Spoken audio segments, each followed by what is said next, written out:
আমার নবীজির সঙ্গে সাক্ষাৎ করার জন্য আমিরুল মুমিনিন খলিফাতুল মুসলিমিন তিনি রওনা হয়ে গিয়েছেন। নবীর দুয়ারে চলে আসবেন, নবীর সাথে সাক্ষাৎ করবেন, আমার নবীজির সাথে সাক্ষাৎ করবেন, আলিঙ্গন করবেন। হঠাৎ করে আমিরুল মুমিনিন খলিফাতুল মুসলিমিন তিনি লক্ষ্য করে দেখতে পাইলেন একজন যুবক রাস্তার ধারে দাঁড়িয়ে দাঁড়িয়ে বসে বসে ভেব করে কাঁদতেছেন। আমিরুল মুমিনিন কান্না দেখার পরই তার একটু মায়া হয়ে গেল, যুবকের কাছে চলে আসলো। আসার পরে বলতেছে, এই যুবক রে, কেন কাঁদতেছে একটু বলো। যুবক তিনি ডাক দিয়ে বলেন, আমিরুল মুমিনিন খলিফাতুল মুসলিমিন, জীবনে এমন গুনাহের কাজে আমি লিপ্ত হয়েছি, গুনাহ করে ফেলেছি, এই জন্য আমার গুনাহ হয়তো আল্লাহ মাফ করবে না, সেই আল্লাহর ভয়ে আমি গুনাহ থেকে বাঁচার জন্য কাঁদতেছি। আমিরুল মুমিনিন ডাক দিয়ে বলেন, এই যুবক রে, কি এমন গুনাহ করেছ? আমি ওমরের সাথে বলো, দেখি কোনো সমাধান তোমার জন্য দিয়ে দিতে পারি নাকি। যুবক ডাক দেবে বলে, আমিরুল মুমিনিন খলিফাতুল মুসলিমিন, আমার গুনার কথা আপনার সাথে আমি বলবো না, আমার গুনার কথা তার সাথে বলবো, রহমাতাল লিল আলামিনের সঙ্গে আমি বলবো। আমিরুল মুমিনিন ডাক দিয়ে বললেন, এই যুবক রে, চলো আমার সাথে নবীজির দরবারে চলো, দেখি তোমার সেইখানে নিয়ে যাবার পরে তোমার দুঃখ বেদনা নবীর সাথে তুমি শেয়ার করে দিবে। এইবার যুবকটাকে ডাক দিয়ে বলি, এই আমিরুল মুমিনিন খলিফাতুল মুসলিমিন রে, জীবনে এত বড় গুনাহের কাজে লিপ্ত হয়েছি, নবীর দরবারে যাইতে বড় লজ্জাবোধ হচ্ছে, না জানি নবীজির কাছে যাওয়ার পরে যদি আমার গুনাহের কথা যদি বলে দেই, নবীজি বলে, এই যুবক রে, তোর গুনাহ মাফ হবে না। এই কথা যদি বলে দেয়, আমি যুবক, আমার যাওয়ার জায়গা তো কোথায় থাকবে না। আমিরুল মুমিনিন খলিফাতুল মুসলিমিন যুবকের কান্না দেখার সঙ্গে সঙ্গে তিনি আর চোখের পানি ধরে রাখতে পারলেন না। আমিরুল মুমিনিনের চোখের পানি গড়ে গড়ে দাড়ি মোবারক বেয়ে টপ টপ করে পড়তেছেন। আমিরুল মুমিনিন ডাক দিয়ে বলেন, এই যুবক রে, চলো, তুমি কি জানো না এই পৃথিবীর ভিতরে রহমাতাল লিল আলামিন হিসেবে নবীকে আল্লাহ প্রেরণ করে দিয়েছেন, সেই নবীজির কাছে তুমি তোমার গুনাহের কথাগুলো জানাই দিবে, নিশ্চয়ই নবীজি একটি ব্যবস্থা করে দেবে, আল্লাহ পাক নিশ্চয়ই তোমাকে ক্ষমা সুন্দর দৃষ্টিতে দেখে দেবে। যুবক নবীজির দরবারে আগত চলে আসলেন। নবীজির দুয়ারে যেই না প্রবেশ করতে যাবে, হযরতে ওমর ফারুক তিনি ডাক দিয়ে বললেন, যুবক রে, একটু অপেক্ষা করো, দেখি আমি হুজরার ভিতরে আমার নবীর মেজাজটা কেমন আছে একটু দেখে আসি। ওমর ফারুক নবীজির ঘরে যখন প্রবেশ করলেন, আসসালাতু আসসালামু আলাইকা ইয়া রাসূলুল্লাহ, আসসালাতু আসসালামু আলাইকা ইয়া হাবিবাল্লাহ। আমার নবীজি ওমর ফারুকের চোখের দিকে যখন তাকাইলেন, নবীজি বললেন, ওমর রে, ও ওমর রে, তোমার চোখ বেয়ে কেন পানি পড়তেছে? তুমি তো, তোমার অন্তর তো বড় কঠিন অন্তর, কে তোমাকে কাঁদালো, কিসে তোমাকে কাঁদালো একটু বলো। ওমর ফারুক ডাক দিয়ে বললেন, ইয়া রাসূলুল্লাহ, ইয়া হাবিবাল্লাহ, একজন যুবক তিনি গুনার ভয়ে, আল্লাহর আযাবের ভয়ে, জাহান্নামের ভয়ে চোখের পানি ছেড়ে দিয়ে হাউমাউ করে কাঁদতেছে। তার ভয়াবহতা দেখার পরে আমি ওমর চোখের পানি আর ধরে রাখতে পারলাম না, আমিও কেঁদে ফেলেছি।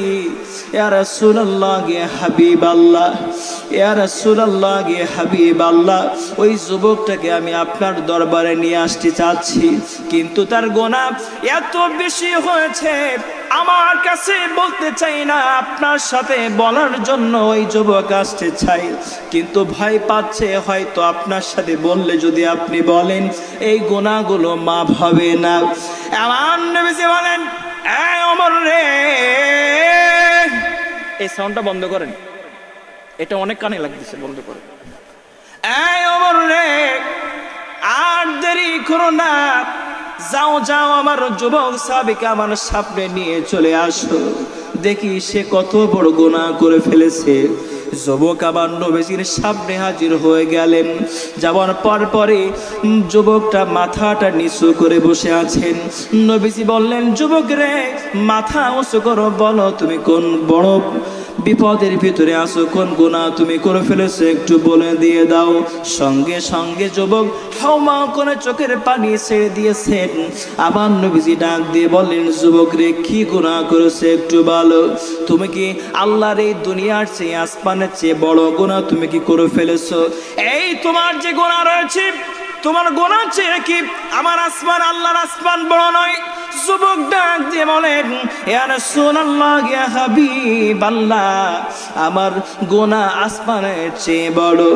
আল্লাহ পাক এমন গুনাহ আমি করেছি, গুনাহ হয়তো আল্লাহ রাব্বুল আলামিন না মাফ করতে পারে।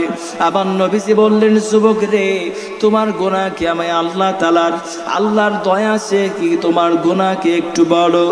যুবক ডাক দিয়ে বলেন, ইয়া রাসূলুল্লাহ, ইয়া হাবিবাল্লাহ, অনেক বড়। এই কথা শোনার পরে আমার নবীজি বললেন, যুবক রে, কি বড় তুমি গুনাহ করেছো? এই গুনার কথা যদি তুমি না বলো, আমি রাসূল কিভাবে সমাধান দিব? আমি রাসূল কিভাবে তোমার গুনাহ থেকে বাঁচার জন্য পথ বাইর করে দেব?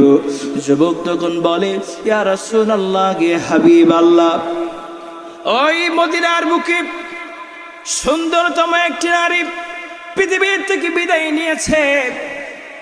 আমি এই যুবক এত বড় গুনাহ করেছি, ওই মদিনার ভিতরে যারা দুনিয়া থেকে বিদায় নিয়ে চলে যায়, কবরের মধ্যে তাদের যখন লাশটাকে দাফন করা হয়, ওই কবরের ভিতরে আমি রাতের বেলা একা একা চলে যাই, কবরটাকে আবার খণ্ডন করি।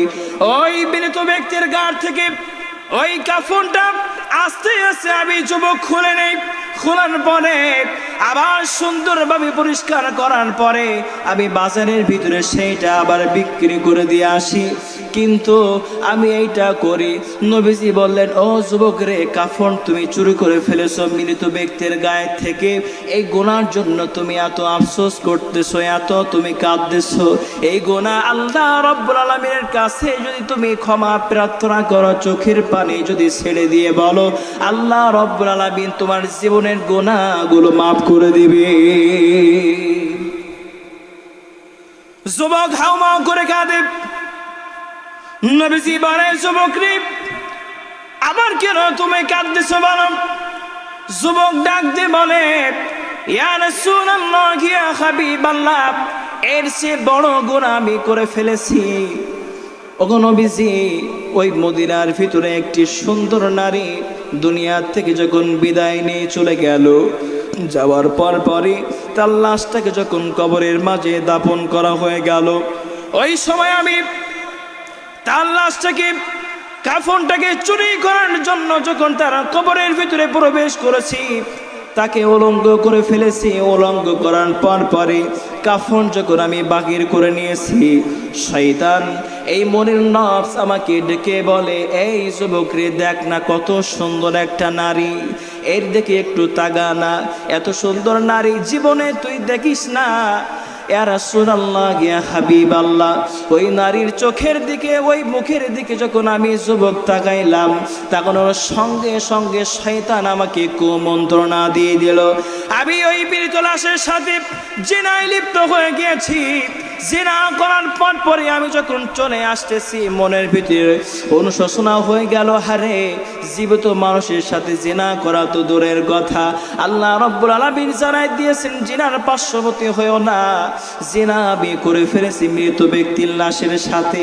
ইয়া রাসূলুল্লাহ, ইয়া হাবিবাল্লাহ, এই গুনাহ কি আল্লাহ পাক আমাকে মাফ করবে নাকি?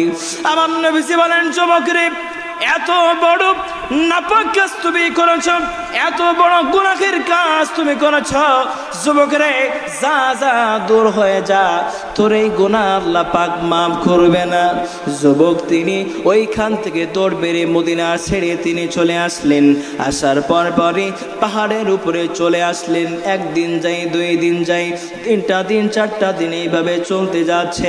যুবক পাহাড়ের উপরে ওঠার পরে 2টি হাত আসমানের দিকে দিয়ে বলে, আল্লাহ, আমি যুবক মানুষ, এত বড় গুনাহের কাজে লিপ্ত হয়ে পড়েছি, আল্লাহ এই গুনাহ কি তুমি মাফ করবা না? তোমার এই জাহান্নামের আগুন তো বড় ভয়ঙ্কর। যেই নারীর সাথে কবরের ভিতরে জিনা করেছি, ওই কবর তো আমাকে ডাকে, ওই কবরের ভিতরে আমাকে তো আবার প্রবেশ করা লাগবে। রব্বুল আলামিন আমাকে একটু তুমি মাফ করে দিয়ে দাও। এইভাবে যখন যুবক কাঁদে, আকাশ বাতাসটাকে শহরিত করে কণ্ঠ ছেড়ে দিয়ে কাঁদতে কাঁদতে একদিন যাই, 2 দিন যাই, এইভাবে যখন 39 দিন চলে গেল, আল্লাহ রাব্বুল আলামিন জিবরাইলকে ডাক দিয়ে বলেন, জিবরাইল রে, আজার দেরি করিস না, আমার বন্ধুর কাছে চলে যা। যুবক এই গুনাহ করার পরে মনের ভিতরে অনুশোচনা নিয়ে আসার পরে কাঁদতেছে। আমি আল্লাহ তাআলার দোয়ারে ঢেউ খেলে গেল। আমি রহমানুর রহিম, গফুরুর রহিম, এই বান্দার জীবনের গুনাহ মাফ করে দিলাম, যা আর দেরি করবি না। এই মুহূর্তে আবার নবীর দোয়ারে চলে যা। যাওয়ার পরই নবীজির কাছে 3টা প্রশ্ন করবি। 1 নাম্বার প্রশ্ন করবি, ওগো রাসূল, এই তামাম পৃথিবীর সৃষ্টির মালিককে। 2 নাম্বার প্রশ্ন করবি, এই তামাম পৃথিবীর ভিতরে অসংখ্য মানুষ রয়েছে, জীবজন্তু রয়েছে, সবার রিজিকের মালিককে। 3 নাম্বার প্রশ্ন করবি, ওগো রাসূল, এই পৃথিবীর ভিতরে যারা রয়েছেন তাদের রিজিকের দাতাকে। এইভাবে 3টা প্রশ্ন নিয়ে জিবরাইল আমিন নবীজির দরবারে চলে আসলেন। আসার পরে ডাক দিয়ে বলেন, ইয়া রাসূলুল্লাহ, ইয়া হাবিবাল্লাহ, আল্লাহ তাআলা আপনার কাছে আমাকে এই মুহূর্তে পাঠায় দিয়েছেন। কই সেই যুবক কোথায়? সেই যুবককে আপনি ডাক দিয়ে দেন। নবীজি বললেন, জিবরাইল, কোন যুবকের কথা বলেন? এইখান থেকে 40 দিন পূর্বে যেই যুবক গুনাহ কাজ করার পর আল্লাহর জাহান্নামের আগুন ভয় করে আপনার দুয়ারে এসেছিল মাপ চাওয়ার জন্য, আপনার কাছে শেয়ার করার জন্য, আপনি যেই যুবককে দূর করে তাড়াই দিয়েছিলেন, যান দ্রুত সেই যুবককে আপনি ডাক দিয়ে দেন। এবং আল্লাহ রাব্বুল আলামিন 3টা প্রশ্ন আপনার কাছে করে দিয়েছেন। বলেন, ওগো নবীজি, এই পৃথিবীতে যতগুলো মানুষ রয়েছে, এই মানুষের জীবনদাতাকে, জীবন বিধানদাতাকে একটু বলে দিয়ে দেন। নবীজি বলেন, জিবরাইল রে, কেন এই প্রশ্ন তুমি করো? তুমি আমি যারা পৃথিবীর বুকে আছি সবার জীবনের মালিক আল্লাহ। সঙ্গে সঙ্গে প্রশ্ন করলেন জিবরাইল, ইয়া রাসূলুল্লাহ, ইয়া হাবিবাল্লাহ, এই পৃথিবীতে অসংখ্য মাখলুক রয়েছে, সব মাখলুকের এই মাখলুকগুলোকে খাদ্য দান করেন কে? আপনি না আল্লাহ? সঙ্গে সঙ্গে বললেন, আল্লাহ খাদ্য দান করেন। ওগো রাসূল সাল্লাল্লাহু আলাইহি সাল্লাম, আপনি আমি যারা পৃথিবীর বুকে আছি, বলেন তো এই মানুষগুলো জীবন আবার মৃত্যু দান করবেন কে? আপনি না আল্লাহ? সঙ্গে সঙ্গে আমার নবীজি বলেন, জিবরাইল রে, কেন তুমি এই প্রশ্নগুলো করো? সঙ্গে সঙ্গে জিবরাইল ডাক দিয়ে বলেন, ইয়া রাসূলুল্লাহ, ইয়া হাবিবাল্লাহ, যে মানুষ, যেই যুবক আপনার কাছে চলে আসছিলেন,